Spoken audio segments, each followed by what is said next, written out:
The Tale of Benjamin Bunny by Beatrix Potter. One morning, a little rabbit sat on a bank. He pricked his ears and listened to the trit-trot of a pony. A gig was coming along the road. It was driven by Mr. McGregor, and beside him sat Mrs. McGregor in her best bonnet. As soon as they had passed, little Benjamin Bunny slid down into the road and set off, with a hop, skip, and a jump, to call upon his relations, who lived in the wood at the back of Mr. McGregor's garden. That wood was full of rabbit holes, and in the neatest, sandiest hole of all lived Benjamin's aunt and his cousins, Flopsy, Mopsy, Cottontail, and Peter. Old Mrs. Rabbit was a widow. She earned her living by knitting rabbit wool mittens and muffetees. I once bought a pair at a bazaar. She also sold herbs and rosemary tea and lavender. Little Benjamin did not very much want to see his aunt. He came round the back of the fir tree and nearly tumbled upon the top of his cousin Peter. Peter was sitting by himself. He looked poorly and was dressed in a red cotton pocket handkerchief.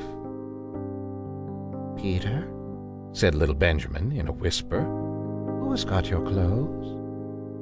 Peter replied, "The scarecrow in Mr. McGregor's garden," and described how he had been chased about the garden and had dropped his shoes and coat.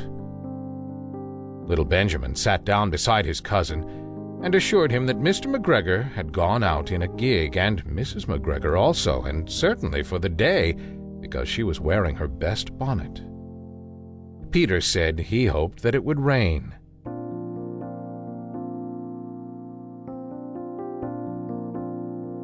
At this point, old Mrs. Rabbit's voice was heard inside the rabbit hole, calling, "Cottontail, Cottontail, fetch some more chamomile." Peter said he thought he might feel better if he went for a walk. They went away hand in hand and got upon the flat top of the wall at the bottom of the wood. From here, they looked down into Mr. McGregor's garden. Peter's coat and shoes were plainly to be seen upon the scarecrow, topped with an old tam-o'-shanter of Mr. McGregor's. Little Benjamin said, "It spoils people's clothes to squeeze under a gate. The proper way to get in is to climb down a pear tree." Peter fell down head first, but it was of no consequence, as the bed below was newly raked and quite soft. It had been sown with lettuces. They left a great many odd little footmarks all over the bed, especially little Benjamin, who was wearing clogs. Little Benjamin said that the first thing to be done was to get back Peter's clothes, in order that they might be able to use the pocket handkerchief. They took them off the scarecrow. There had been rain during the night. There was water in the shoes, and the coat was somewhat shrunk. Benjamin tried on the tam-o'-shanter, but it was too big for him. Then he suggested that they should fill the pocket handkerchief with onions as a little present for his aunt. Peter did not seem to be enjoying himself. He kept hearing noises. Benjamin, on the contrary, was perfectly at home and ate a lettuce leaf. He said that he was in the habit of coming to the garden with his father to get lettuces for their Sunday dinner. The name of little Benjamin's papa was old Mr. Benjamin Bunny. The lettuces certainly were very fine. Peter did not eat anything. He said he should like to go home. Presently, he dropped half the onions. Little Benjamin said that it was not possible to get back up the pear tree with a load of vegetables. He led the way boldly towards the other end of the garden. They went along a little walk on planks under a sunny red brick wall. The mice sat on their doorsteps cracking cherry stones. They winked at Peter Rabbit and little Benjamin Bunny. Presently, Peter let the pocket handkerchief go again. They got amongst flower pots and frames and tubs. Peter heard noises worse than ever. His eyes were as big as lollipops. He was a step or two in front of his cousin when he suddenly stopped. This is what those little rabbits saw around that corner. Little Benjamin took one look, and then, in half a minute less than no time, he hid himself and Peter and the onions underneath a large basket. The cat got up and stretched herself and came and sniffed at the basket. Perhaps she liked the smell of onions. Anyway, she sat down upon the top of the basket. She sat there for 5 hours. I cannot draw you a picture of Peter and Benjamin underneath the basket, because it was quite dark, and because the smell of onions was fearful. It made Peter Rabbit and little Benjamin cry. The sun got round behind the wood, and it was quite late in the afternoon, but still the cat sat upon the basket.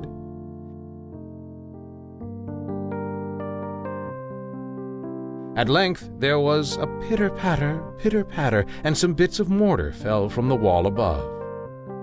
The cat looked up and saw old Mr. Benjamin Bunny prancing along the top of the wall of the upper terrace. He was smoking a pipe of rabbit tobacco and had a little switch in his hand. He was looking for his son. Old Mr. Bunny had no opinion whatsoever of cats. He took a tremendous jump off the top of the wall onto the top of the cat, and cuffed it off the basket and kicked it into the greenhouse, scratching off a handful of fur. The cat was too much surprised to scratch back. When old Mr. Bunny had driven the cat into the greenhouse, he locked the door. Then he came back to the basket and took out his son Benjamin by the ears and whipped him with the little switch. Then he took out his nephew Peter. Then he took out the handkerchief of onions and marched out of the garden. When Mr. McGregor returned about half an hour later, he observed several things which perplexed him. It looked as though some person had been walking all over the garden in a pair of clogs. Only the footmarks were too ridiculously little. Also, he could not understand how the cat could have managed to shut herself up inside the greenhouse, locking the door upon the outside. When Peter got home, his mother forgave him because she was so glad to see that he had found his shoes and coat. Cottontail and Peter folded up the pocket handkerchief, and old Mrs. Rabbit strung up the onions and hung them from the kitchen ceiling with the benches of herbs and the lavender.